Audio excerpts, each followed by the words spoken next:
Anthropic has just dropped a new feature called Hooks. So if you're into coding with Claude Code, this is going to be the broadcast for you. And if you're a little bit new with coding, have been using Claude Code to code, stick around a little bit because you may learn a little bit something and get to interact with some folks.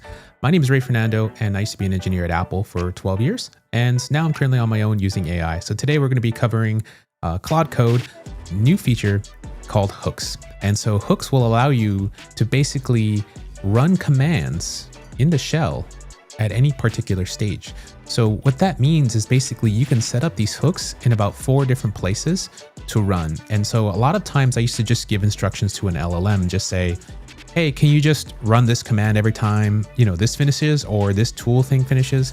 And the thing about these language models is that they're sort of non-deterministic, and sometimes they will run them for you and sometimes they won't. So it's sometimes hard to track when something's going to take place. So today we're going to go over this new feature that Anthropic just announced. They have a whole documentation here, and I'm going to kind of walk you through this here in this live stream. So we're going to actually stumble together getting this set up, but you may learn a whole bunch of things. And for those who are following along, I'm planning to do some clipping of this live stream. So if you're members, you get to see that first. So make sure you subscribe for free, and you'll get the video a little bit later when I cut that up. But as of now for the live stream, you can learn quite a bit as we do these types of things. And so the hook events that you can tack on to are this thing called tool use. So before the tools in Anthropic runs, you can actually attach a little event for it to do whatever type of thing you want to do in the command line. After a tool runs, you can also do this. And another place you can do is like in a notification. So when Claude wants to send you a notification, for example, are you sure you want this file to run? You can actually run some scripts to like maybe pop up a window, do certain things. That'd be kind of fun. And then the last thing you can do is when Claude Code finishes all together, you can actually execute a shell command. So the most common shell command that people like to do, or what they have here in the example, is a linting command. So after all of the changes are done, make sure you run prettier, and then it's going to go ahead and run the formatting for you, which can be really interesting. Another interesting use case here that people use are for like logging to keep track of all the executed commands and write to a file. And another one that I found pretty useful that somebody was talking about online is to run a command so that like instead of waiting for Claude Code to pop up, it's actually going to pop up a window for you to kind of do that type of thing. So Doom, welcome to the stream. I appreciate you showing up. Obviously showing up with the first comment. Y'all are hardcore. So this is really cool. This is kicking off my summer of streaming, and we're going to go ahead and kind of get into this here. And then without further ado, feel free to drop any questions. My goal with summer of streaming is to live stream every single day between 8:30, 9:30 or something, kicking that off here in Pacific time. And you can come into the stream at any time of the day and just ask any questions you want. So I'm going to be here to help you out. If you have any questions, we're going to try to do things here, and this will be our time to connect. And this is all free, by the way. So just drop in. It's free. We get to hang out and do that type of thing. So as of now, to load up Claude Code, there is an integration in Cursor. Once you set that up, when you run Claude, you can do /IDE, and then you can actually integrate it with your favorite Cursor, VS Code, whatever you're doing. I use it in Cursor because whenever you select a file, whatever files you select, I selected these 8 lines. You can see that it picks it up, and you can just ask questions with Claude Code, which is super duper helpful. And then they put this little icon here to run Claude Code. And what that does is going to pop open an instance for us and automatically execute Claude, which will allow us to use Claude, which is really super helpful. For example, if I wanted to communicate, like let's just say I cancel this session, I just run Claude. You can also run this command called --resume, and then resume will actually show you all of your previous chats that you've had with Claude so that you can go ahead and resume them and continue the conversation whenever you want. You can use the up and down arrow to basically go to the specific chat that you want to continue the conversation on and kind of work with that. One of my other favorite things that I do here is I right click and I go ahead and hit where it says there should be a new window. So the new window basically pops out the entire Claude Code thing, which I find super handy because sometimes I don't always want it in my development environment. I just kind of want to have it separate so I can move it back and forth in this type of things. Or if I'm running 2 windows, I want to have one that's kind of running. So here, I'm just going to hit Command C to quit everything here, or Command K to clear out the window. Whoops, just continuing conversation. I'm just going to go ahead and just Command C to exit out. and then hit Claude to just without resuming here. So we get back in. All right. So we're going to be talking a little bit about the hooks feature. And so the hooks feature to set up, we're just going to follow the guideline and kind of cook with that for those who are willing. Eric, welcome. Thanks, Ray. Hooks are powerful. Claude Code is fire. Yes, Claude Code is awesome. Also can use just -R. Resume. I like that. Thanks for these tips. This is super helpful, by the way. So instead of -s resume, we could just do -R as well. That's super awesome. Okay, so let's go back here. So let's go ahead and see if we can set up our first hook. And the cool thing about this is if you don't know how to use the command line or use the shell, we have AI.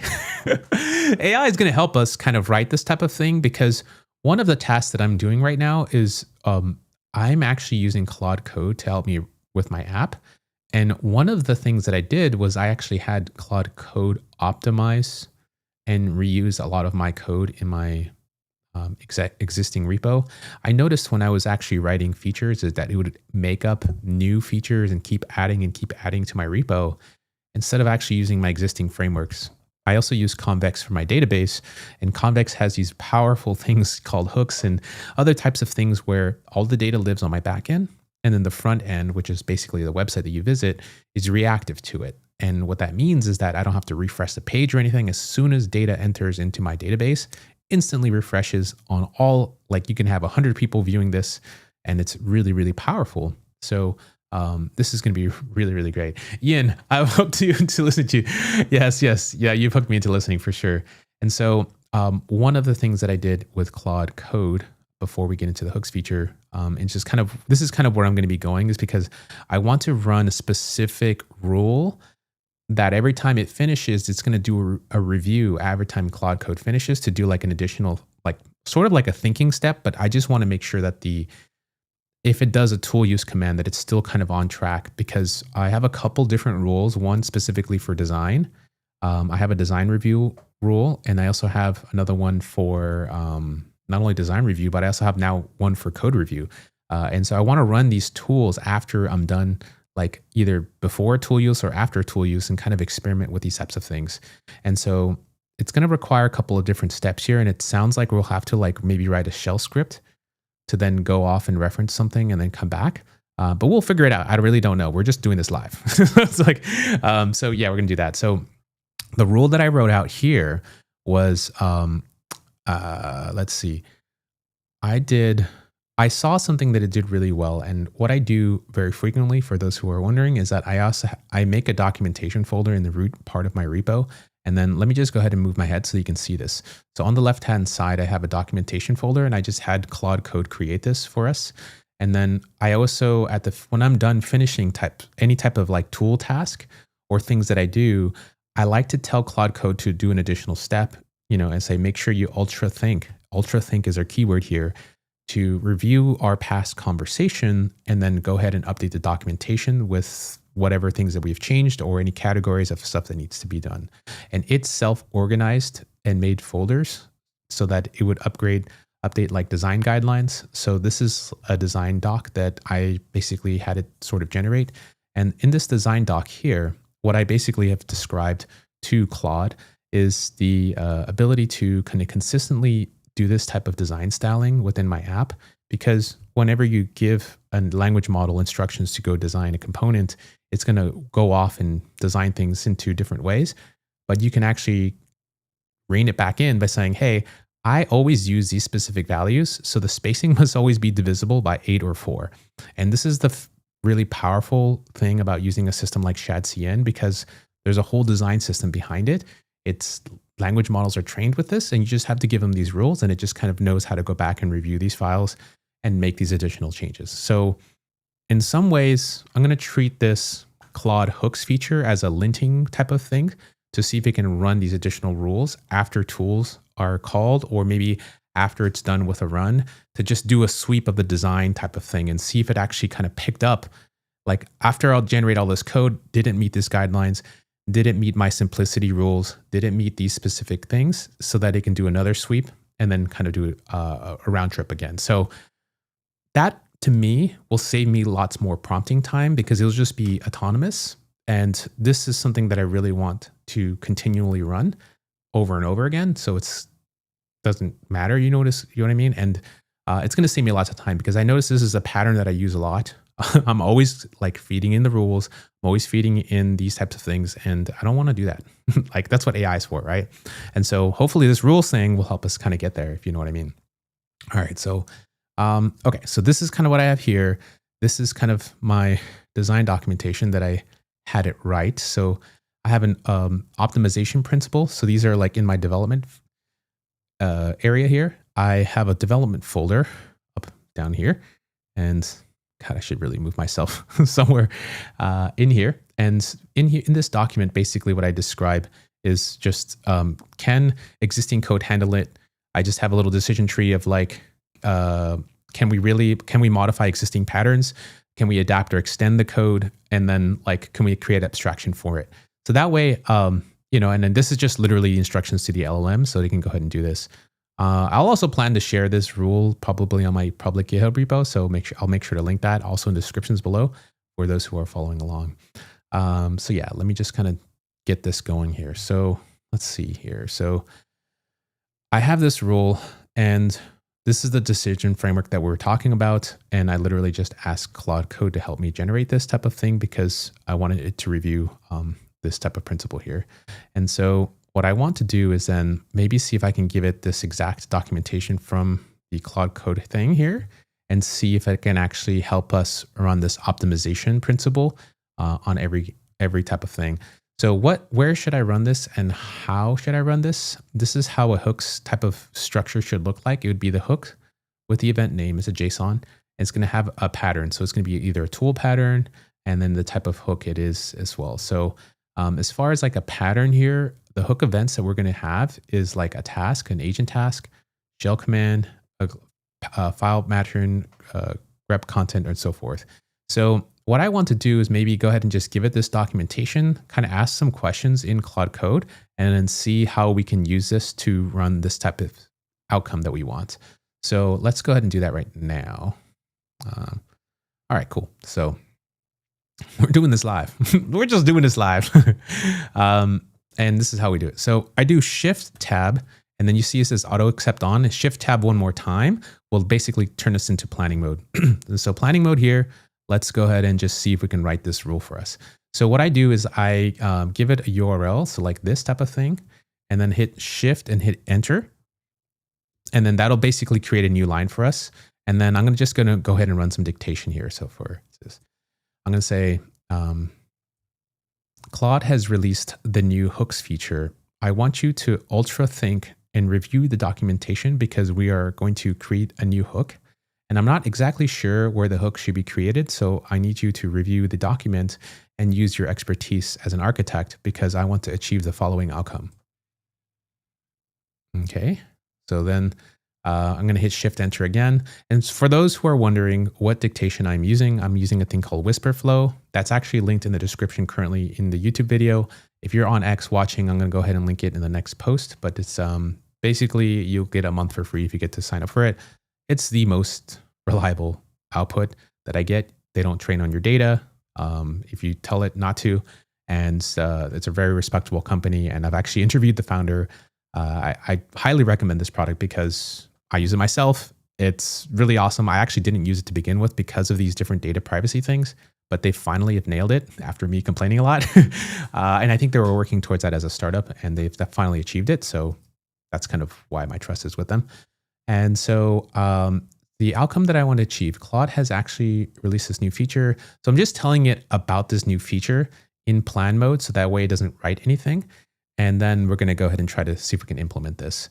So I need you to review the document, use your expertise as an architect because I want to achieve the following outcome. I want to, after my conversation or whenever it generates code, I want to make sure that we follow the optimization principle. Actually, I want this to be done before. So let's see. After my... Okay, so so one secret tip, if you're using the shell, if you haven't been experienced as a shell user, you can do the control key. If you're on a Mac, it's not the command key, it's actually the control key. So if you do Control W, it actually takes away words one by one. So Control W is like probably the biggest unlock that someone showed me when I was working at Apple. I was like, dang, that's so much faster than deleting stuff, one by one. So Control W is literally the fastest way to do that. So, so the following outcome is like, what I was thinking here is maybe I want this to run before I have it generate code. So that way it can generate code when it, using the optimization principle that I've outlined here for the extended thinking. So, okay, so let's go ahead and do that.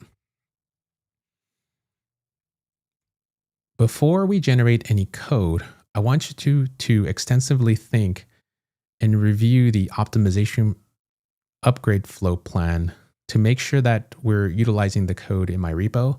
And here is the attached rules file. Okay, so what I'm going to go ahead and do now is just reference the file.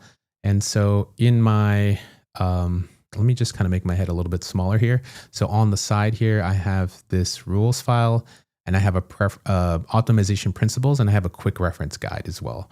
So this quick reference guide is specific more to my current repo.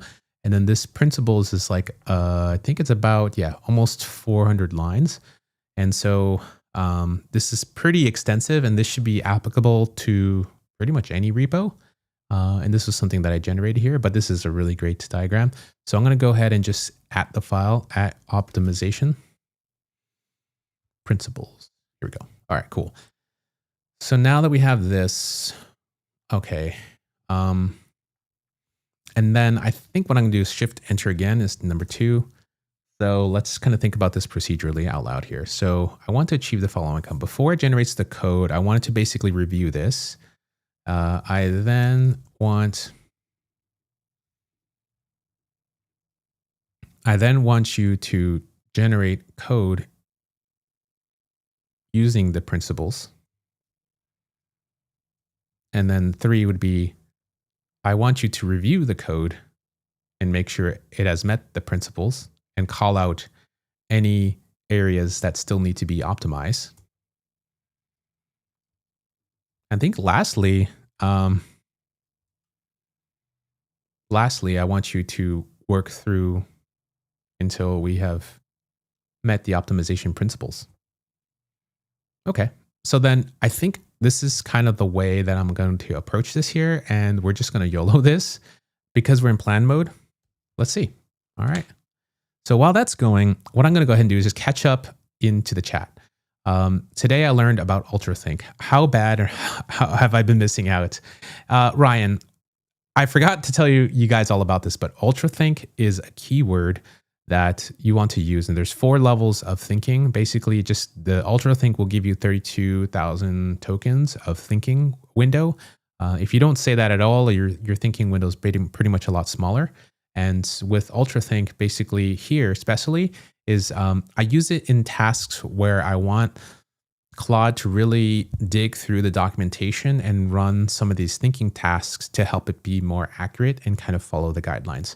A lot of times in my planning modes, I'll do ultra thinking so that it can help me gather enough data to put it into the context window, because I want these to be available so that in my next chats, I'll have all the thinking in its reference.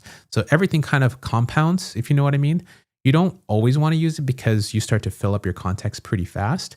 But in starting these types of generations, especially with new chats, UltraThink is extremely helpful for these types of things to help the model guide itself to be getting closer to the answer that you want to achieve, if you know what I mean. So that's the way I use it. Doom, appreciate it. When Ultra expires, I'll switch to Claude Max. Yeah, I actually just recently signed up for Claude Max $200 a month plan. And it's probably the best leap that I've done forward, because I noticed that when I was using Opus, I would quickly run out of my Opus limits.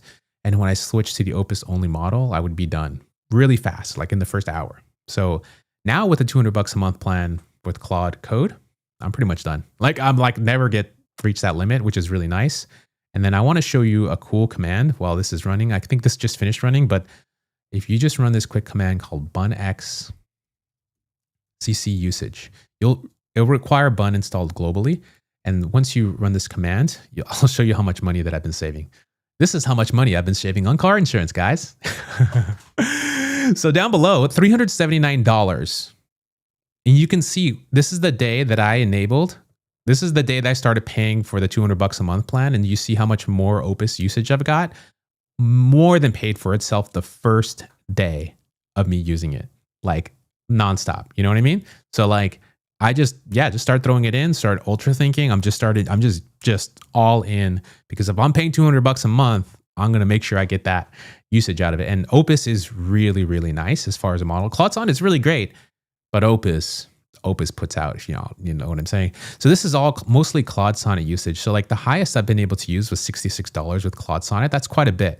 But if it was Opus, that thing would be super high. So just keep that in mind. And that's kind of, it just depends on where you're at with this journey. And this is kind of where I'm at right now, because I'm trying to ship my app, if you know what I mean. So that's kind of where that's at. Fire, good to know. Yes. I'd ask it what new and unexpected abilities Hooks unlocks and what examples it can think of to minimally demonstrate them. I agree about this, Eric, and maybe we'll do that in the next chat. This is super insightful, by the way. I love that everyone's kind of popping into the comments here, which is super awesome. Let's go ahead and take a look here with this now. So where are we with this? All right, so what is it saying? It's basically has done a review of this documentation. Now I have a good understanding of Claude Code hooks. I like that we're feeding its own documents to itself. It's a little bit meta, but it's actually kind of working for us to our advantage. I made this font size bigger so that people can see it on the stream.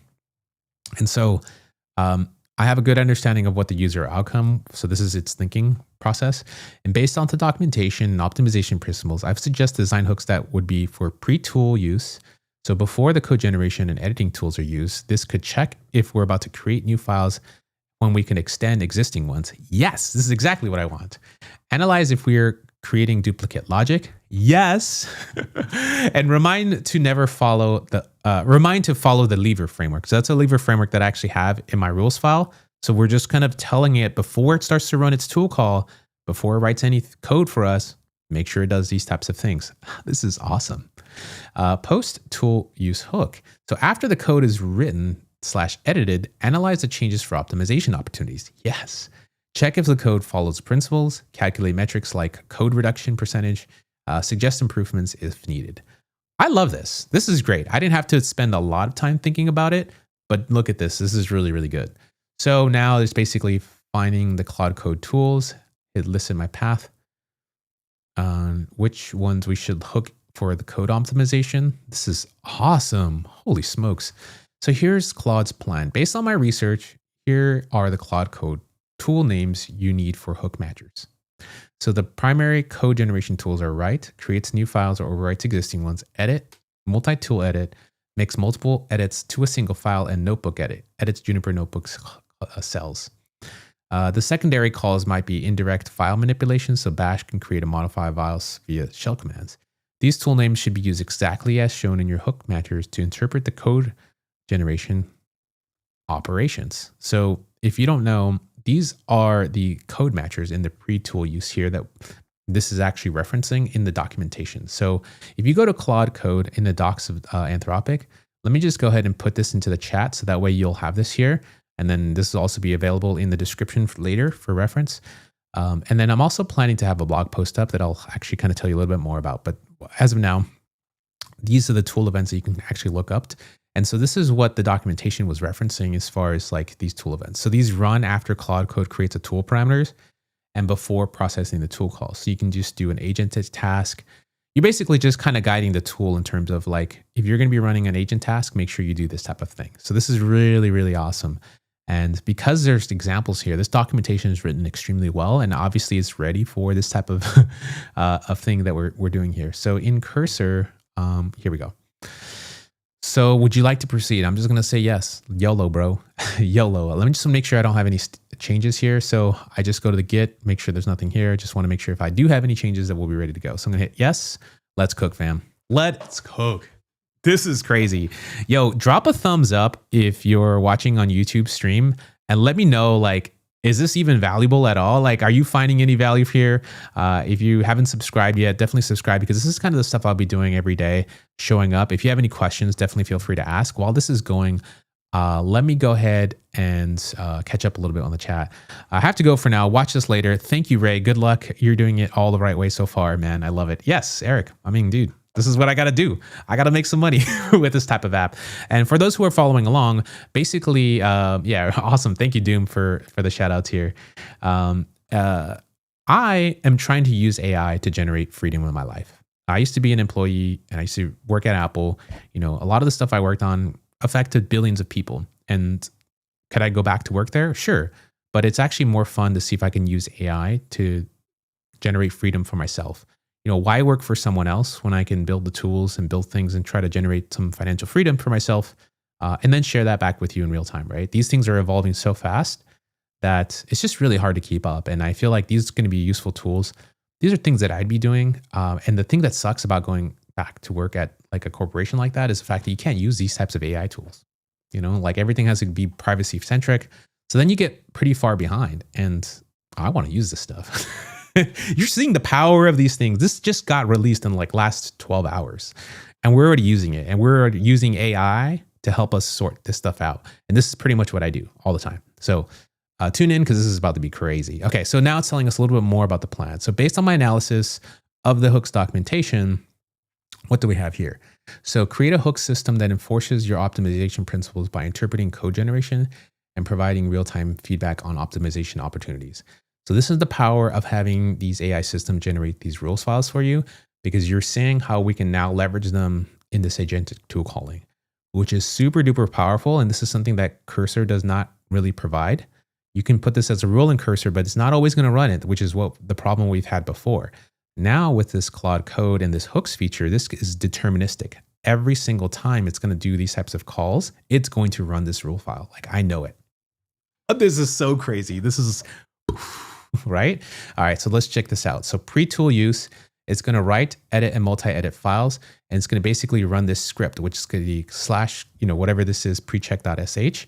And I don't have this script file yet. It's just a markdown file. So maybe I should let Claude Code know that this is just a markdown file right now, and it's not actually a script, right? Check if attempting to create new files, display lever framework reminders. Okay, so what I'm going to go ahead and do is correct Claude Code on this because it thinks that this is actually a shell script when it's actually just a markdown file for an LLM. So maybe I because I didn't clarify that, this is kind of where it's a little bit off the rails, and that's okay. Everything else is still looking okay. So we're just going to just read through this just to make sure we're okay here. So in the post, basically after it generates code, now it's going to calculate the lines of code, verify code duplications and optimizations, which is super helpful for us. And then it's going to give us an optimization report afterwards. So once the whole thing is done generating code for us for the instructions, it's going to give us this report. This is awesome. So create a cook. Okay, whoa, hold on. I spoke too soon. Y'all. It says create a hooks scripts directory. So now it's going to create a directory for these hooks to run and create these shell scripts files. So configure hooks in the settings for global use or Claude settings JSON, parse the file paths operations from standard in, analyze code-based structure, apply the lever framework, and then the hooks will automatically run during Claude Code operations, can be temporarily disabled, and then logs would be stored here for review.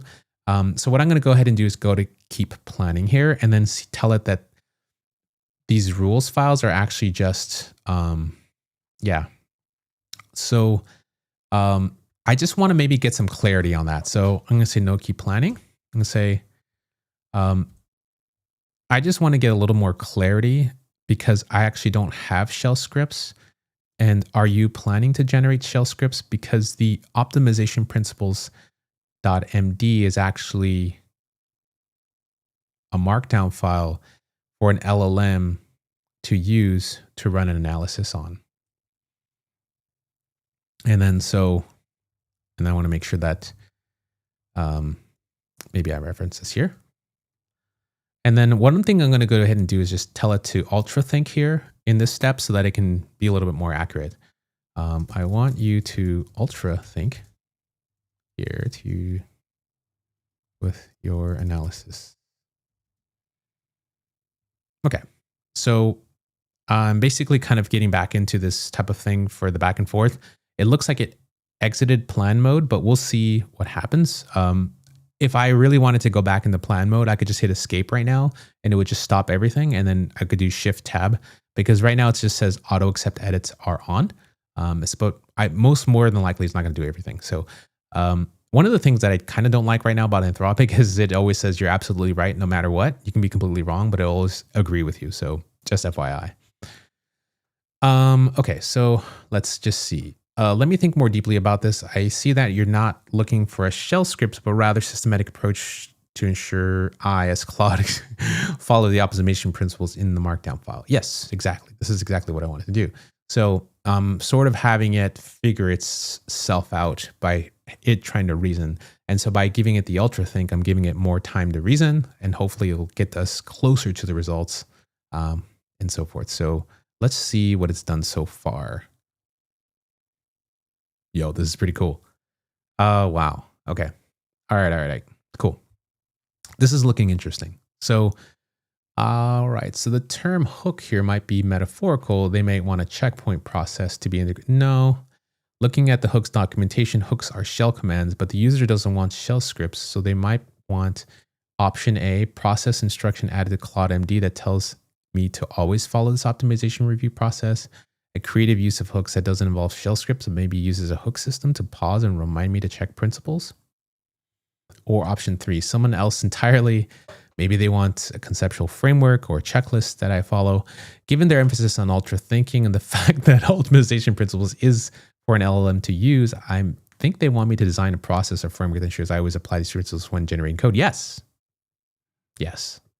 Let me provide a thoughtful analysis. You're absolutely right. I was thinking too literally about shell scripts. Let me analyze what you're really looking at for. Way to ensure that I, as an LLM, systematically apply the optimization principles before, after, during code generation, understanding my goals. So you want to create a cognitive hook. Yeah. A systematic checkpoint process where I pre-generation analysis before writing my code, deeply analyze existing patterns using lever framework, guided generation. Okay.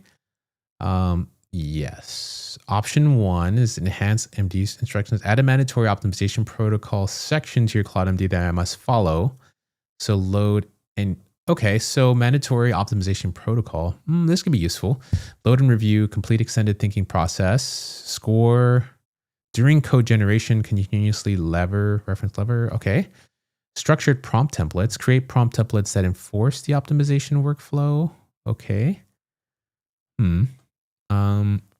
Virtual hook system. Use Claude's hook system creatively, not with shell scripts, but with simple commands that serve as reminders. This could be interesting. I'm not really sure where this is going to go, but we can try this, right? Pre-tool use. So if the tool use is going to do something, it's just going to inject this command before it runs. That could be interesting. But it's not necessarily going to always do what's in the file. It's just going to remind it. You know what I mean? What I think you're really after is a systematic thought process that I follow automatically. This would involve creating a meta instruction that overrides the default behavior, establishes checkpoints in my reasoning process, building an optimization validation as part of my response generation. Yes. I don't like this hybrid approach. Update Claude MD with explicit protocol, optimization protocol, create a companion file that serves as a quick reference, use simple notification hooks if desired as gentle reminders, establish clear success criteria that I must validate before considering code complete. The hook you're looking for isn't a technical hook in Claude Code sense, it's a cognitive hook that ensures I follow the disciplined thought process. Okay. Would you like me to draft and enhance, create a structured template, or design a different approach that better fits your vision? I feel like a cognitive thought process. So one of the things that I'm kind of tripping up about is because it's not really clear to me how I should be using this, which is kind of the reason why I jumped to Claude Code to kind of help me think through. And so what's really happening here, if you kind of step back a little bit, is like, I don't have a clarity of thought. The AI doesn't really either. This conversation is helping us get clear, and it seems like I have some options here. So the option really is to just have this type of system run, but it's not really what's supported, it looks like. It looks like it does just run shell commands. So the shell commands you can do different things with. But I'm trying to get creative here because I do want these types of things to run in these specific ways. And so The most interesting one is injecting stuff into its context, but I really don't like doing that. I want to keep the separation of concerns because it's not repeatable and it's always not reliable, right? Still dependent on the LLM, which is Claude, to actually execute those commands. I can inject it all I want, but it may not necessarily follow them, right? So let's see about this framework. Well, creating a meta instruction that overrides default behavior, establish checkpoints, reasoning process, building an optimization validation. So I think what I want is, let's see. I'm going to go to Shift Tab and go back to plan mode just to make sure we're still in our planning mode. So I think what is not really clear to me, can you review the documentation again? And are these hooks only shell scripts? Is there a way to just tell it to run an optimization check as part of a step in the process? Okay. Optimization check rules file. Mark. As part of a step in the process. And I really just want a dependable way to have my code output following the rules. And so I think, yeah, please ultra think. Yeah. So we're still kind of working to solve this problem, but the goal here is to try to get this really reliable output, either like ideally before it writes the code, because once it generates the code, having the cleanup process and do this extra thing again is a little probably exhaustive. So yeah, we'll see. So now it's going back to the documentation. Now it's going to reference back my previous chats here, and it's going to try to see if it can go back and see if it can like kind of regurgitate and see, okay, now that the user is kind of getting clear about what he wants to do, let's go ahead and see if that's even possible here, or like what's the best thing to do here. Okay. Okay, now I understand better. Hooks can block operations with exit code 2, provide reasons and fallback when blocking. Okay, access the full context of what's being written via standard in. Oh, so hooks can access the full context. Oh, that's awesome. Make decisions based on that context. So we could create a shell script that could receive the file path and content being written and edited, analyze it against the optimization principles, blocks the operation if it violates the principles, provide specific. Yo, this is exactly what I was looking to do. Yo. Okay. All right, let's scroll down a little bit. George Wing, how's it going, man? Yo, what's going on, y'all? This is a really fun session here. I'm really just learning more about the hooks feature by using Claude itself to tell me about the hooks feature and generate these rules files, because I think this is going to be super big unlock for us, if you know what I mean. So create a shell script hook that acts as an optimization gatekeeper. Okay. Analyzing all the code generation attempts against your optimization principles and blocking violations with specific guidance. Yes. And implementation strategy. So a simple hook would be like, it would run this type of thing. It's a bash script that would just read the file, analyzes the code, blocks operations that violate lever principles, and provide specific feedback, quoting the principles. This is what I'm talking about. Yes. Oh my God. Okay, so the hook configuration would just be this command line here, which would be running in the pre-tool use, so before the tools run. And then the key features here are a new file detection, so blocks creating files when similar ones exist, calculate lines of code and complexity, pattern matching, quote relevant sections for optimizations, and then keep blocking until code meets the criteria. This is awesome. When Claude tries to create a new file, it'll say blocked lever principle violation, creating a new file, companion tracking TS when similar function already exists in user's TS, per optimization principles section 2.1, extend existing tables instead of creating new ones, suggestions, add campaign fields to existing user's table. Awesome. Claude will be forced to follow optimization principles, no way to bypass the rules, clear actionable feedback. Yeah, let's do it. Let's go. YOLO, bro. This is awesome. All right. So now we're going to let Claude really, really cook here. This is awesome. So it's going to create a to-do list to track the implementation and create the optimization shell script, and then create the configuration afterwards and test it. So now it's actually going into my root directory and adding this specific file here. So it's going to create a hooks directory structure. Nice. Okay, cool. Good, I've created the directory. Now let me mark the task one is complete. Let me implement the script here with the lever framework validation. This is awesome. This is crazy. This is crazy good. Let me check the chat on TikTok as well, because I know I'm streaming on TikTok. It's kind of like a first thing for me. But I can't really see like who's chatting in TikTok, which sucks, you know, because I'm doing it through Restream, and then Restream doesn't really show those TikTok chats, which is, yeah, whatever. All right, I'll figure that out later. Let's see. So now it's basically just going to go ahead and start writing the scripts. Let me catch up a little bit with the chat. I'm a little bit behind and see kind of what's going on here. Doom says the plan mode is also really good for planning, and then have it save the plan as an MD file so they can reference into memory. Yes, this is exactly the workflow that I do for my plans when I do plans and stuff like that. I like this is ready. It's basically writing my shell scripts for me, which is really cool. I've been meaning to check out Convex, but I'm super interested in knowing how you use it. Did you see that they're using the new planet scale Postgres? I just saw the announcement. I haven't got to read fully about it, but would love to learn more. This is really cool. Posted a cool project you can use for it for a stream idea on Discord. Oh, cool. I have to check it out, Doom. If you're working AFK, you can use hooks to call something like Yo MCP to send you a notification with a status update. That's actually pretty cool. That's a really good idea. Also, what do you think about Cursor Ultra? I'm currently subbed, but I'm not sure if it makes sense to switch to Claude Max instead, since it's $100 less. Any insight? Jamie, if you're going to be using Claude Max, you'll probably quickly realize that you may need a $200 a month plan, which is kind of the same as a Cursor one. And so your mileage may vary. And my workflow right now has been Claude Code, like almost extensively. And because I like the output from Claude Code a lot better than Cursors. And so it just depends on kind of where you're at with this type of thing. So yeah, that's what's up. All right, so let's catch up a little bit. So it looks like it wrote this script here. How does Claude Code track task? Is it creating MD files for each task the same way Taskmaster does, or something else?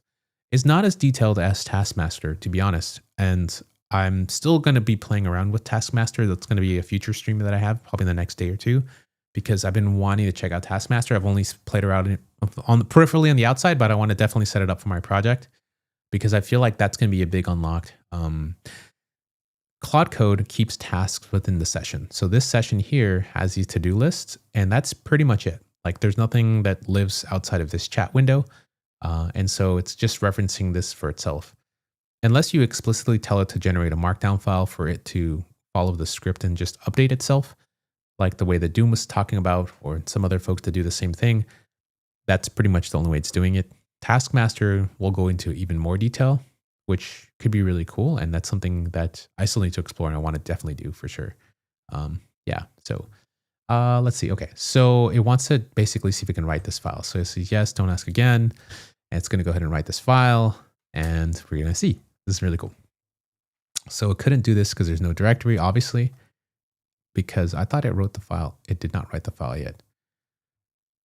Okay. Oh, yeah.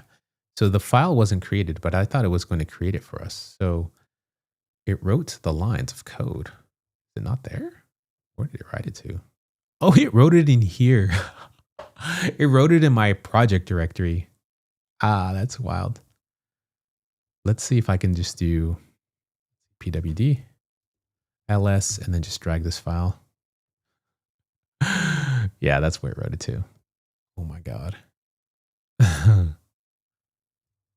Yeah. So let me go back into Claude Code here, and it may figure out that it did this here. It seems that the file wasn't created. Let me check if we need to expand the path differently. Yes. So I want to make this edit to optimization check. No, tell. Okay, so you accidentally wrote the file to, and then here it needs to be written to my directory. And so let me just go ahead and just give it this feedback here so that Claude can continue to iterate on this type of thing. Obviously, it's messing up because not the project directory. So Claude Code has access to the project directory, and theoretically it should have access to my root directory or my user directory, but for whatever reason it didn't. And it could just be the limitation of the integration with Cursor, but it may just be a configuration issue. I'm not exactly sure, but we'll find out as we go through the session. So this is the file that I wrote, and it's actually in here, which is nice. Yeah. The file wasn't created. Okay. I need to write it to your home directory. Yes. But let's take a look at the script while it's doing that. Okay. So the changes. Yes. Add raise. So don't. Yes. Okay.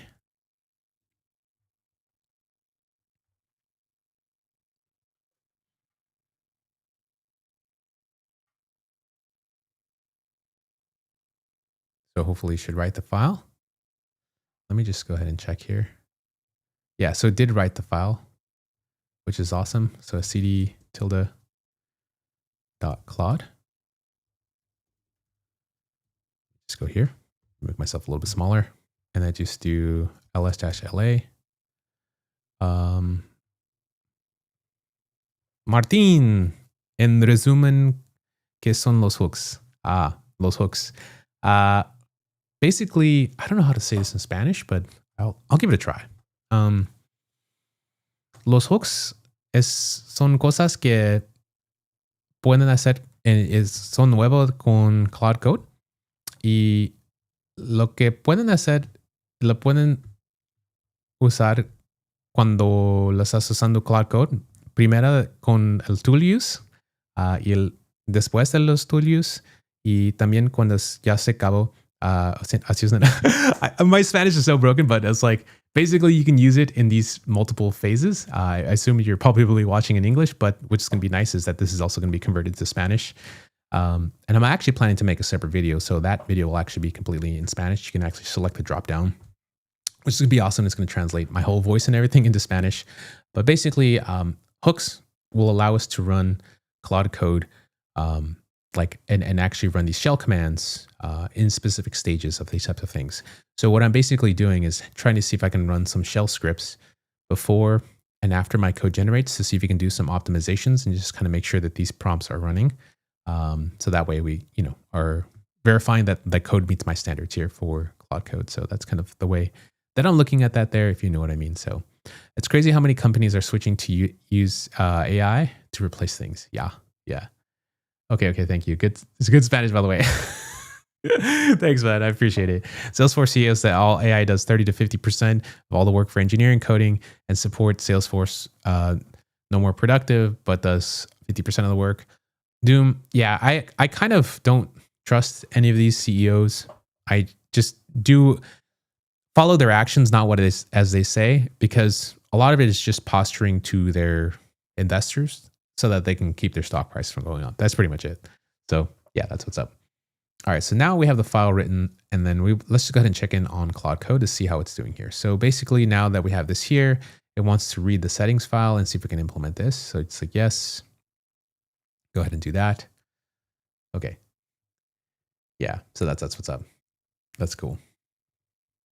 Okay, so now we have a Claude user array Claude hooks okay, so now we have this optimization check shell script, which basically looks similar to this. So we have hooks, cd hooks. Wait, so the shell script should be in hooks, right? So cd hooks, lsla. Yeah, so we have the optimization check. Cool. And so this is kind of what this script looks like. Let me just go ahead and kind of move this to the side a little bit. So as of now, this is a really wild script. So it has a tool name. This tells it about the principles file, block with lever violation. So principal reason. And then the tool name is here. So basically it would just run this type of thing, prevent creating new files. Bro, this is a crazy ass script. Enforce Convex best practices. So I think what I might do is just use cursor to kind of have it walk me through and understand what the shell script is doing. I'm going to use the O3 max here. So like, help me walk me through what this shell script is doing. So I'm just going to ask Claude. So one of the advantages of having like a Cursor Pro account, for example, is just the ability that you can ask it to do whatever you want. Oh, and by the way, if you are watching the live stream on YouTube right now, if I get 5 super chats, I'm actually giving away a $20 Cursor subscription just for like 1 month. So you basically get to enter by entering in as a super chat. So anyone who contributes like a super chat on my YouTube video, on my YouTube live stream, and so that will go even if you aren't contributing right now. So like I'm going to just do a drawing at the end of the day. So today is July 1st. This is kicking off my summer of streaming, by the way. So with my summer of streaming, I'm basically going to be streaming every single day. I will have some giveaways every single day. I might just give away $20 a day. But basically, I'm just going to send you like an Amazon gift card credit or whatever type of credit that I can, even if it's like PayPal or Venmo or something. And so you can use that $20 to Cursor. You can use that $20 to Anthropic, just whatever you want to do. So anyone who drops a super chat, that's what you're going to get, or anyone who becomes a subscriber. So like if I get 5 people who subscribe to my Let Me Cook plan, or anyone who drops a super chat, you'll all be basically entered into that type of thing. So I'll be keeping track there. And that goes for people who are existing subscribers. So if you're an existing subscriber and you've been subscribing for a long time, you're also entered into that raffle as well. So that's just a FYI. So I'll be giving away $20 today. So if you ever, by the end of the day, end of the stream, this is Pacific Standard Time, I'm going to just be doing a little raffle. I'm going to have all the names listed with all the subscribers. I'm going to be just doing the raffle giveaway. And so if you're currently a subscriber, make sure you reach out and just kind of send me a direct message. I have, when you subscribe, I have my email in one of the posts there for YouTube. And that way you can send me a direct email to, 1, get into my Discord, but 2, let me know what your email is if you wanted to enter the raffle there. So that's what it is. All right, folks, back to the regularly scheduled program. By the way, this is not sponsored by anyone. This is literally just me and supported by people like you, which everyone who's become a member has been super helpful and thankful to do this type of thing here to help me cook here live while we figure this stuff out. Basically, I think it's just going to be sponsored by the apps that I make and people's support and subscriptions. So that's what I appreciate. So here's a guided tour. I just want to make sure that whatever we're generated for the script is interesting and / useful for us. You know what I mean? So yeah, that's kind of what we're thinking of here. I didn't realize that my thing should be a little bit lower. My bad. Okay. So what do we have here? Want to make sure we're good. Okay. So in Cursor, we have the following. Okay. A guided tour. So it's set up an input parsing. So it points to principles file, extracts 5 fields, helper functions. So it greps the repo. Okay. This is a crazy pattern type of thing. Basically, it's just looking for text, right? So triggers only when new files. Runs on, whoa. This is crazy. So your editor or Claude Code agent calls this tool. The tool pipes a JSON payload into the script. Oh, the script analyzes the payload and then returns JSON. The calling layer reads the JSON and approves to go ahead with the write to file chains or blocks or aborts it or then writes it. In short, the hook is an automated reviewer that enforces the lever principles. Leverage existing patterns, extend, verify, eliminate duplications, and reduce complexity. This is crazy. So basically the output would just be decision, approve, reason, pass lever optimization checks. So before it does these tool calls, it's going to receive a JSON back. So the LLM will get this before it proceeds to the next step. Yo, this is crazy. Okay, this is really cool, actually. This is what's fun. Okay, so edit the settings JSON, configure the hooks. Yes, don't ask again for the session. Bro, did we cook, fam? We're so cooking right now. This is crazy cool. So test the hook with a sample write operations that violates the principles. Wow. Yeah, so it even verified that I had the JQ library installed. That's awesome. Man, this is so crazy. It's testing itself using Claude Code. Yo, this is so crazy. Oh my gosh. Let's write the blocked operation. Perfect. The hook approved the valid extension. Let me clean up the test file.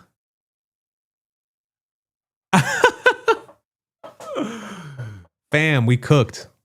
We use the new hooks to write hooks for itself. Oh my God. Create documentation using the hooks. Now let me create documentation for using these hook optimization hooks. Yo, this is insane. This is really, really cool, actually. Wow.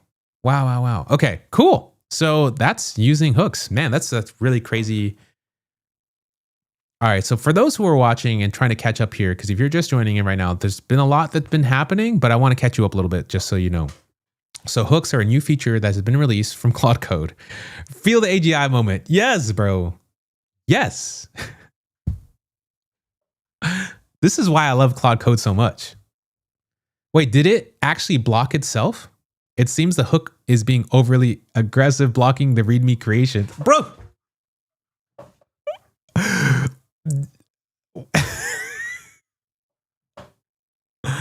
I love that it's fixing itself, by the way. Yo, this is crazy. It's all marked down all the way down. I mean, yeah. Bro.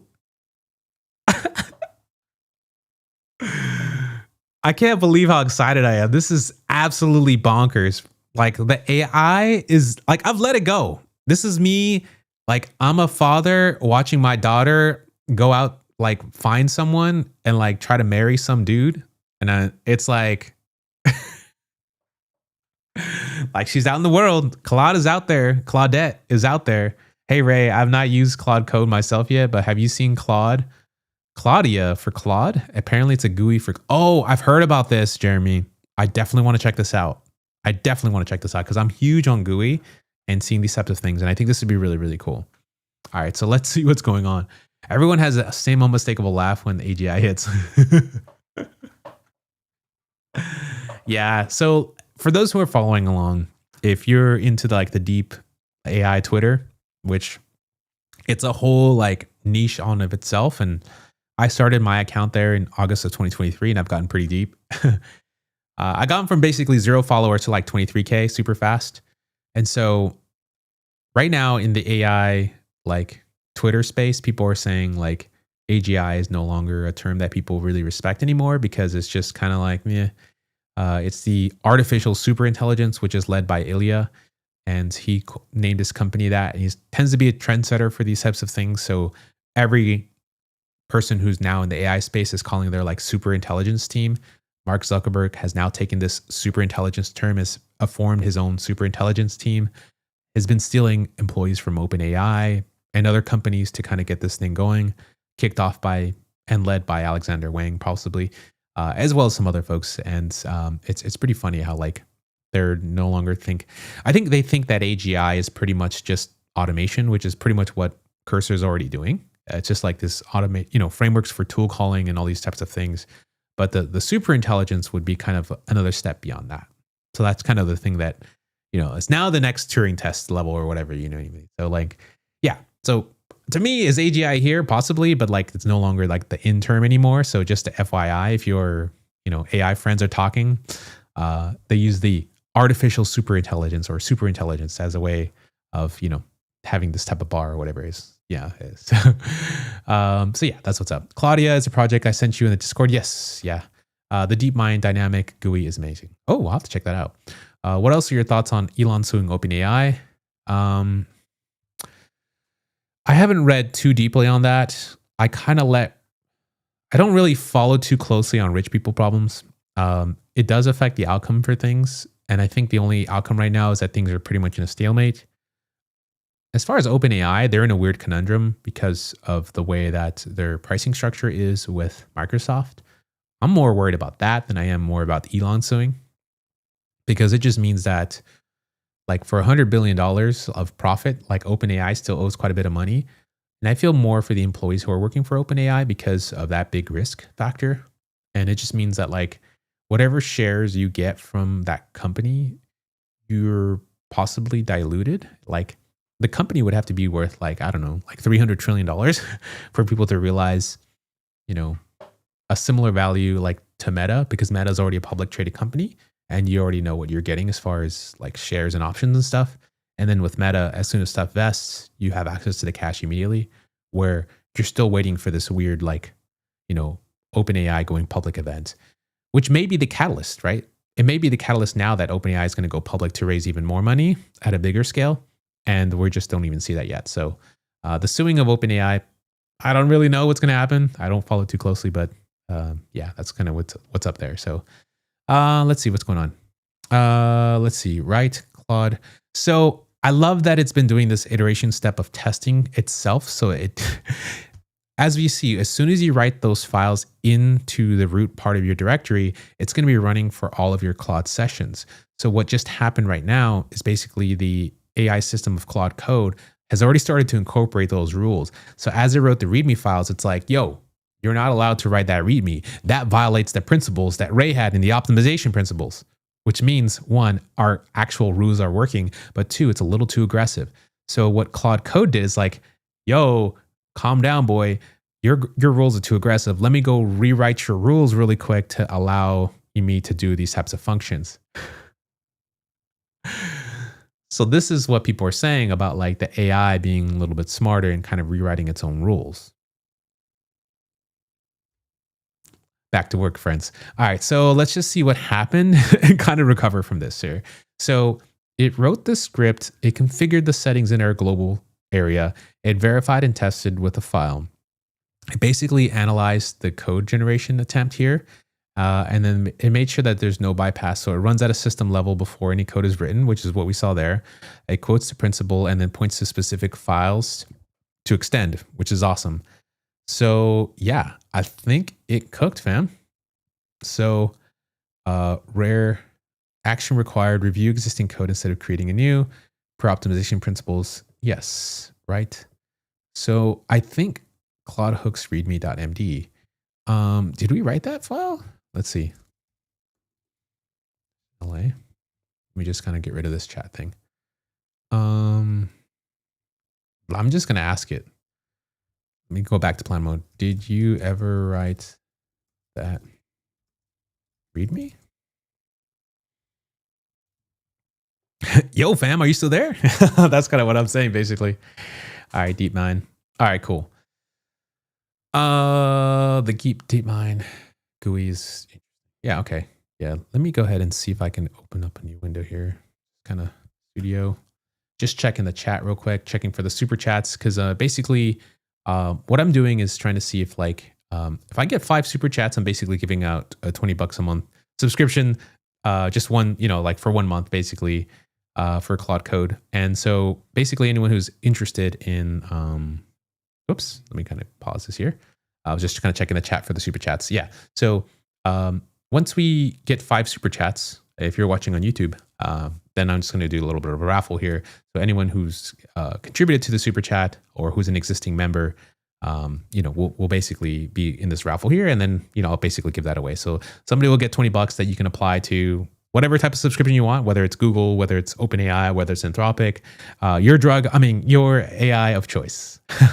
So that'd be kind of interesting. As a thank you for supporting the chat and for kicking off this summer of streaming, which would be really cool. So here's the plan. So to fix the hook, create README. So the optimization hook is currently blocking code anti-patterns, but it's also blocking the documentation files that contain code examples. Oh, that was my problem. Should people sub on X or YouTube? Which pays out better to creators? As of now, I say, like, to me, I like the YouTube thing because you kind of get recognized in the chat, which is really awesome. And then like right now, X features for streaming aren't really that good. So like there's none of the existing features that show up like the way the YouTube has them. So like you get recognized on YouTube. The longer you become a member, there's a badge that actually increments with color changes as well. And then when you comment as a subscriber on YouTube, you also have like a little like, you know, hey, I'm a member as well. And then there's like a bunch of other perks. So whenever I have content that I publish for members only on YouTube, I also try to publish it on X for the members only. But I feel like, YouTube has much more interactivity in terms of like being recognized, visible and everything like that. It's kind of built into the platform. So that's kind of where I'm going. Everything's kind of going towards YouTube. What I want to do is in a live stream later this week is to build my membership portal. And so I'll be doing something like that as well. Basically kind of cloning something like Patreon, but just doing it for, my personal like website type of thing. And so that'll be like Discord access to repos and a bunch of other like scripts and things that I do. So additional content on top of whatever YouTube is. So there's just kind of layers to this, but yeah, I'd say for now, Ryan, just YouTube is perfectly fine. I appreciate the support and stuff. But if you're only on X, definitely appreciate that. That's kind of why I have it available in all places there. So that's what's up. Create the hook to completely skip the current validation.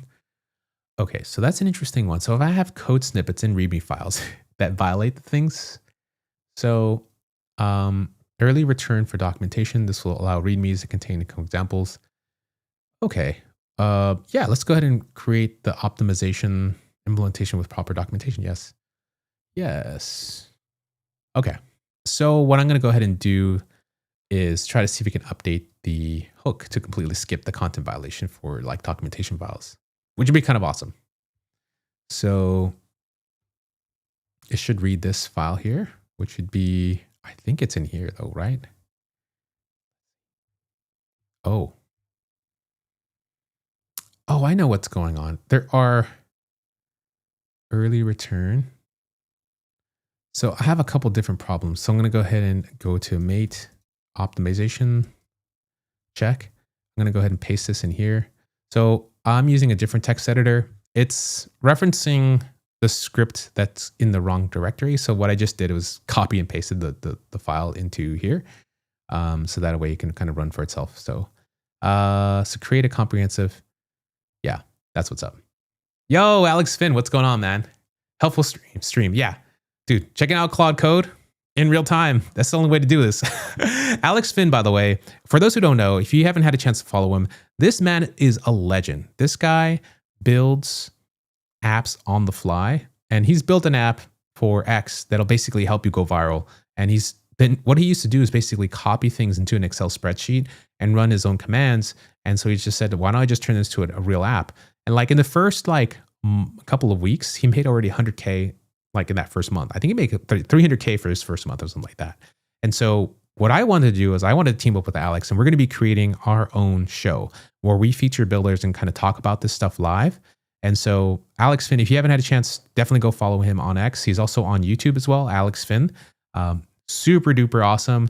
We're going to cook together, and this is about to be crazy. And this boy has energy. Like I'm more chill. So it's going to be a really awesome stream, like technical, but also relatable. He already has a bunch of content right now. So if you're interested in building, definitely follow him because he's got the sauce right there. Ryan, thank you so much for becoming a member. Super duper awesome. Really appreciate it. Make sure you check out that post, and I'll get you in the Discord as well. And I got a special prize for you for joining in on the chat because you're so awesome, Ryan. So I definitely appreciate the support and love, man. That's so awesome. Yeah, definitely, man. It's gonna be lit. Big cook incoming for sure. Yeah, man. Yeah, this is gonna be crazy. So yeah. So let's see. I was just checking my rules file. So created the hook script, and then added an early return for all the docs. Create a comprehensive documentation. So Claude Hooks README. So we should have this file here. Let me just do lsla. And we have the README file. So I can just do mate README. So this is the actual README file that it has. And so this is what it actually wrote in here to basically check itself to make sure that, whatever file it was writing in the tool use wasn't violated. So yeah, this looks pretty good, man. This is pretty awesome. So yeah, this is exactly what my tool does. So we basically had kind of summarize Claude Hooks will run shell scripts. And what I did was I wanted a rule to be run every time, which would just, like, one of the problems with these LLMs is sometimes they'll just keep creating code and not reuse your existing code. And so that's a really bad pattern, especially if you're a senior developer and you're like, I have these frameworks that are already in my code. Why not reuse them? I use a database like Convex, and one of the powers of Convex is all the data lives on the back end. And so you can just leave your front end as like a basic skeleton, and all the data will just be filled in from the back end. And that's a great pattern, but sometimes the LLMs will lose that pattern as it's generating new features. So then it'll start to say, oh, you need, it'll start to want to manage the data on the front end side, which I don't want. All the data is already on the back end. And then you can just query it to pull in the data you need to fill in the details on the front end. So I have these rules set up in rules files in my repo, and I'm using Claude Code and the new hooks feature to run these shell scripts, which will allow it to do these types of things. And so the shell scripts, for those who are wondering, this is basically just an overview of kind of what we've been talking about and kind of what we've been going in, is that you can do it for like formatting on linter, adding some logging or doing some feedback. And where you can run these shell scripts would be in a couple different places. So before any tools are called, and they call it pre-tool use.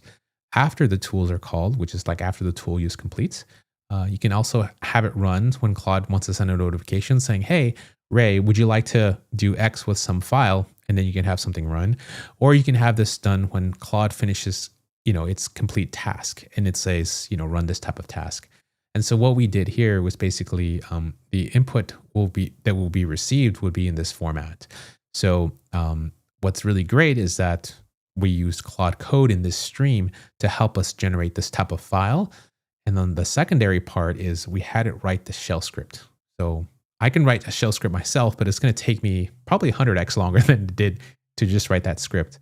And there's no way that I would have remembered all the different parsing techniques and all the different things that I would need to read this file. And I just gave it an existing rules file that I had itself.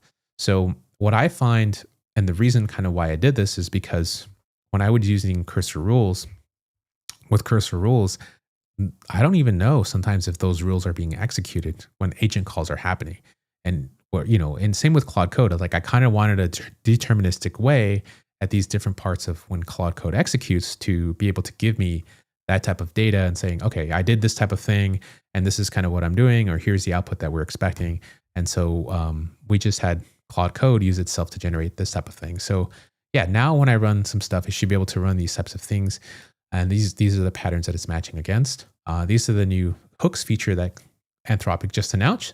And you can see how powerful this can get. The next thing I could probably do is run like a linter rule, but let's just go ahead and see kind of what's going on here. So I'm going to go ahead and just delete this hooks file because this is something that I didn't really need here. So this was created by accident. And yeah, so let's go ahead and see if I can get rid of this here. Go ahead and delete. Yeah. Go ahead and delete that.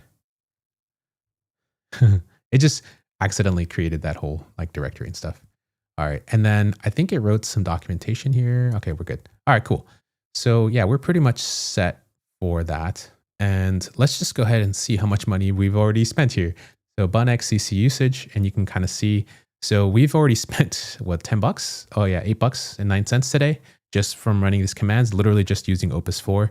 And you can already see how much it's paying for itself. And that's kind of why I paid for the $200 a month plan, because I can get that type of thing. So for those who don't know, basically I'm making the new version of Ray Transcribes. So basically what it will allow me to do is, assign into my account.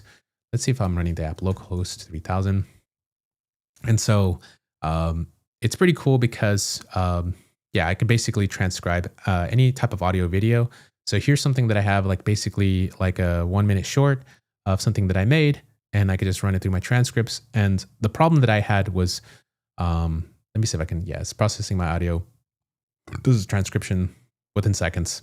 I have the whole thing. I have the timestamps that are generated as well as little SRT files. And then people can sign up and they get the minutes and so forth. And so, I'll walk you through the front end website as well. So I think it's Ray-Transcribes. And so this is currently the prototype I have so far. I'm going to go ahead and try to publish it live, like in the next couple of days, because I'm just kind of still finishing out my features. But basically, you can caption stuff like in 80 seconds. It works super fast. And what I discovered was one of my live streams was actually promoted immediately to Google within the first couple of hours of me finishing it. And the problem is that like you typically would have to wait several hours, like 3+ hours. And then if my live stream is like several hours long, like 2 to 3 hours, Google will not give me the transcripts until like a week later. The other problem is the fact that it gives you the wrong words for all the technical things. Like if you say Vercel, if you say GPT, you'll have all the wrong words captured, which is really, really bad. It'll say chat GPT, like with a B instead of GPT, and all types of stuff like that. So basically I made this tool, which will basically process using the best language models out there, and we'll return this as fast as possible in the right formats as possible. Because as a live streamer, this is pretty much, what I wanted for myself. And so I made this landing page using a template, and the template has a configuration file, which I'll also be going over in a future live stream. But yeah, basically for $9.99 or $20 a month, you'll be able to do these types of things. You can get 50 hours of for $10 a month, and I'm going to try to also do some trials so I can give people links and so forth. So I have a database that's set up with Convex, and so I can get people like trial invite codes and generate them on the fly and track this type of stuff in my Convex database. I have like my users database and all this type of stuff that people can click through. So that'll be super duper fast. So if you want to try it, let me know. Send a comment below. I'm hoping to launch this app pretty soon because it's pretty much almost done. And you can kind of see how you can manage your account here. This is kind of some of the stuff I was working on. You can upgrade and downgrade your plans. And then in the database in real time, one of the features I added was a way to manage all of my plans for like checkout. So I can do checkout. I think so. Checkout. Yeah. So you can check out for certain plans, upgrade or downgrade accordingly. And all the data is basically driven from the Convex database. I don't have to hard code anything in the UI. It's just all reactive, which is super awesome. So I don't have to push code changes. I just literally go into the database and make the changes itself, which is super awesome. So that's kind of what we have there. So yeah, that's Claude Code rules in a nutshell. Let me go ahead and see if I can kind of pick up some of the pieces on the chat as well, because I know a lot of people have been kind of tuning in and kind of doing these types of things here. And let's just go ahead and see if I can see where I'm at with my app right now, because I totally forgot. Is Convex the new meta? Bro, Convex has been like there, I guess you can say that as well. My bad, I had to sneeze. Okay. Convex is awesome for a lot of different reasons. One is like, it has all this tooling available. So let me see if I can kind of show you. So I do, this is bun dev. I'm running my dev command. And then over here, I'm running like Convex functions. So Convex, everything is basically in TypeScript. And so if you use a language model, TypeScript is like amazing because types check themselves. And if there's a problem, it's going to scream at you saying, hey, you need to fix something. And I actually like that way of coding. I'm actually really getting used to it, which is super awesome. But you can kind of see in my Convex database here on the side, I basically have things for Stripe. So these are all my functions, like helper functions, subscription upgrade and downgrade. And everything's kind of managed like within Convex itself, which is super awesome. And so whenever I call this, I have like an internal action. And what that basically means is just a way for this function to run so that it's not available on the front end website. And so if I want to manipulate data, I basically want to manipulate data all on my database and then just kind of pull the things up with queries on the front end. That's really, really nice. As far as prices and things, here's like a public query for checkout. So I basically call like this plan to go ahead and look up my database table and see if you can pull up the information about all the different pricing plans that I have. I have a configuration for Stripe. So this is actually where I load the configuration for my entire plans. Let me make this a little bit bigger so y'all can see this. So basically in here is kind of where my plans start, and I have the features light out. So as I change things here, it's going to change things on so I don't have to update my Stripe configs. I don't have to update these different files in these different places. All of the UI is driven by the backend. So like the backend is here, and on the front end, I just have something that references the Stripe config. So here I just get initial prices. I do command search for here. You can kind of see like my admin is pulling this in from the Stripe config. The Stripe config is exporting this as well, so it's available. And then so I look up for the initial prices, and this is kind of how it runs its mutation. And so what I do is like I have a seed command that would fill into the database to get these type of things. So it's really, really awesome. It's super duper helpful.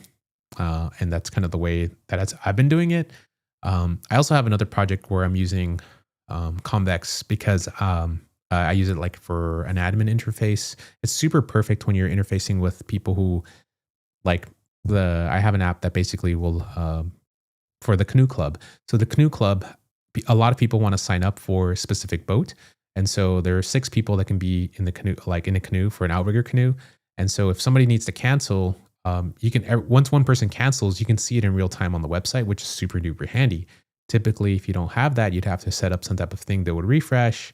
And you have to write all this extra boilerplate code. It's just like, no, I don't need that. I just need the data to get updated into the database. And all the front end is doing is just listening for the database queries. So everyone at the same time, as soon as you load your phone, as soon as someone cancels, you'll see it in real time. Super fast. Like less code. All of it's handled by Convex. Boom. Like it's super easy.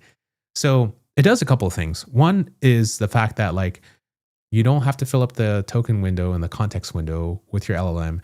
Two, your LLMs like will start to become aware that this is actually a thing. And so it can reference that. And there's examples they can reference from. And then two, in the future, when you build out features, all you're doing is like the data is already in your database. You just need to manipulate it now and get the type of things that you need for a specific view. And so that's the type of way that I like to work. It's like the data's there. What type of view do I need? Is it just an admin interface? Okay, this is just what I need. Give me the data for that. Is it just an interface for someone just wants to update their status? I don't need everything else. You only just make the queries and you'll pull those back in. So that's kind of the way that I'm doing with it. I'm going to be doing some more streams where I cook with it some more. And you're going to kind of see some of that and how we do that type of thing. So yeah, that's what's up. How's the pricing? I find Supabase to be expensive. I find the pricing to be reasonable. Let's see, convex.dev. We go to pricing. To be honest, all of these are pretty reasonable. But like, I think this is even more reasonable, especially if you're just getting started, because until you really hit scale, you don't really have to worry about anything, to be honest. So like, it's literally free. You can have 6 developers working on the app and it's still free. That's what's crazy about this. You have 20 projects that you can do. I think Supabase only has like 1 project or maybe 2. And then on top of all that, you get file storage, you get indexes, you get text search, you get a lot of stuff like caching. I mean, like as far as like chef tokens, that's their little like AI generator thing, which we're going to also get into as well, like in the future. You can do, function calls, but then it's $2 per million. You don't really use up that much. You can even get database storage if you want to, which you don't necessarily always need. Like for my app, I don't necessarily need data storage, but it's there if you need it. It's very reasonable and that's free. All of this is free. So like, that's super awesome. It's TypeScript there. It's definitely worth checking out. It took me a little while. It's called Zen of Convex. It's something you probably want to look up. So it kind of took me a while to wrap my head around this entire concept because I was so used to SQLite databases and also like, Postgres databases and figuring out, okay, how do I do this thing? But once you kind of wrap your head around this idea that like the data will sit in a truth somewhere, then it makes everything else kind of seem a lot easier. And so, yeah, this is kind of like a really good one to read called the Zen of Convex as far as like how you want to use it as your sync engine, not complicate the state management. You basically let Convex do that for you. And that was the biggest unlock for me. It's like, oh, okay, Convex is going to handle that. I don't have to rewrite hooks and, send data down to the client and then manipulate it. It's like, it's already, if I can manipulate on the back end, all I do is have to just query it for the front end. That's it. Like, that's it. So it helps me be thoughtful and helps me think through about data patterns, which is a good forcing function anyways. You eventually want to discuss that or have that conversation in your head or with an AI to go back and forth to figure out what the right pattern is to display the data for your end customer. Because that's who it really matters. At the end of the day, it's like if your end customer has a really good, smooth experience, they're going to want to come back. And it's not necessarily that you want to show them that you're doing fancy things. It's just that you want to get them the data as fast as possible and as accurate as possible for whatever decisions you're doing in your app. So I think that this is kind of where the future is going, especially with the AI stuff and especially with what they're going to be doing with agents. And I don't need separate like databases like a Redis database to sit in front of something to manage cache and do these other loopbacks. I don't need additional code to do these types of things. Everything is just there, which is awesome, right? If it's going to run a long-standing task, I send that off, it fires, and then I forget about it, and then it comes back and updates in the UI. I don't have to write extra boilerplate code. So yeah, this is really, really, really cool. And not to mention like components and other things. So yeah, I'm in love with them. Obviously, this is kind of me using it, and it's kind of where I'm sitting with this. Is Claude Code the new meta? Dude, Claude Code, you have to get on it for sure. Hey, Zenny Studios. I've used Claude Code, and I got a self record of 1.2 million. beast mode. I think, were you the one that sent me the screenshot? You spent like 7K. Yeah. Thanks for Convex. We'll try it out. Yeah, definitely try out Convex. I feel like it'll simplify a lot of things. My goal is to like, if I can reduce everything down and keep it into one area, the better. I'm still trying to actually get my app off the ground, right? I have 5 paying users right now, and I literally onboarded them by hand, by the way. Like, that's what I've done. People have just gave me the Stripe payment. I gave them the Stripe payment link. They're paying like, a monthly fee, and I just gave them access via Clerk, and that's it. And that's how I've proved my MVP. And then I'm using some of that feedback now with some of the stuff that I've been learning with Convex, and as far as like databases, and try to build these features and stuff. So yes. So let me just kind of catch up a little bit and see, now that I've caught up with the chat. And I also appreciate the support for everyone who's been kind of tuning in and supporting the chat. So big shout outs again to Ryan Boyle, who just became a member as well. Big shout outs to Ryan. I definitely appreciate you joining in and kind of watching this. So if you want to tune in tomorrow, I'm going to be on again at 8:30 a.m. Pacific Standard Time. I'm going to try to do between 8:30 and 9, go on live just like this to talk about any of the types of things, because I need to finish actually building out this feature and building out this app, because I've actually lost 3 users, 3 people who paid because I could not onboard them by hand fast enough. And that's okay, but it kind of irks me because like I could have been having these paying customers like continuing to use my app for now, and like they basically just got frustrated because they couldn't really use the app. So I was like, okay, that's not cool, right? Man, after seeing the $100 million deal, I'm really wishing that I became an AI researcher instead of a Bitcoin blockchain developer. Eek, it's never too late, man. I think it's more important to like anything that you've learned, you've not lost out on, if you know what I mean. So everything kind of compounds. A lot of people who got in. So think about this as well, right? So NVIDIA is a perfect example of this, actually. NVIDIA started off as a gaming company, and they sort of found their way into like Bitcoin, and they're just like, that was a thing for a while. And then now with AI, it's like, hey, we're still doing the same operations. So they just literally pivoted into that. And then like you saw their valuation go crazy. So things that you've been learning in that space, especially in any engineering type of thing, compounds over and over again, right? Like just because I spent all these years at Apple and like I did some machine learning stuff, but not like super deep or super intense, right? Like I just know very basic things, right? It's very different from what's happening in AI. And then it's very different from working with products. It's very different from a lot of things, but the principles of creating software, of decisions you make to make products better, all of those things compound. And you can kind of see like how that helps you when you build apps and so forth. So I think a lot of these researchers have spent their life's moment working for these types of things, and they were totally undiscovered and just out there as people. And like, they never thought they were going to get a bag. They never thought they were going to be like literally compensated more than Steph Curry is on a basketball game. That's what's crazy. Okay. But that's a whole different bag. That's a whole different bag. So just like, I would not sweat too hard if you're that. So that's what's up. So I saw as of today, Convex database run on PlanetScale's bare metal, apparently leading speed. So Convex is already pretty fast, but that's going to be crazy. By the way, today's Robinhood announcement was a bit positive for the blockchain US devs. Probably the most innovative thing for DeFi. I need to look into this a little bit more. I used to follow Bitcoin and like this blockchain stuff really closely when it first came out. And after like a while, like I sold everything probably like 3 or 4 years ago, and I haven't really looked back at it, but I know that it's coming back into the foray because I literally saw some billboard advertising about, I think blockchain technology and Stripe being integrated in San Francisco.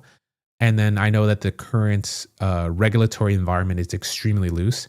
So I just don't like this idea of people losing money. So that's kind of the other part of it. It's why I don't really want to like promote it, because I don't really fully understand all the implications. And because of the lack of regulation, people can lose money extremely quickly, and it's really hard to recover those types of things. So that's something I just need to look into more myself. And I caution people for whenever you put your money into any type of financial asset, just beware. Even US regulated stocks, people can lose money as well. So just FYI, and just kind of looking into these types of things. It's just a personal thing, but I want to definitely look into it more. You can buy stocks with crypto. That's crazy. So you literally can buy stocks with crypto. Holy smokes. That is crazy. It's crazy in a lot of different ways, but it also means that money will be flowing in. I don't really know what the current crypto like market caps are, because like if you think about bond markets, there's like trillions of dollars that are floating around between bonds. And like, is it just billions in crypto, right? Like I know billions right now. Billions is like the new millions, by the way. So like, I'm just a millionaire. Sounds like you're broke now. Right? So I don't know. I don't know. But yeah, that's what's up. So I appreciate everyone who's been joining on stream. I want to come back to you tomorrow, 8:30 a.m. Pacific Standard Time. We're going to continue to build on some of these features. I'm going to continue to cook with Claude Code, and then I'm going to try to continue cooking with these types of features and so forth. So appreciate everyone who's been able to tune in. If I get 5 super chats or I get 5 people to subscribe to the membership for the Let Me Cook, for those who aren't aware, basically this entire stream and everything's powered by Fernando.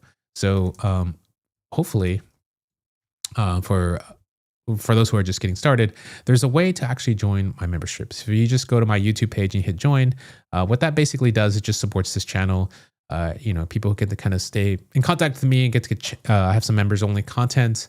We're also going to do some members only live chats as well. And yeah, it's just $6.99 a month, and it's just kind of like as a thank you. So I appreciate Ryan and everyone else who's been able to join.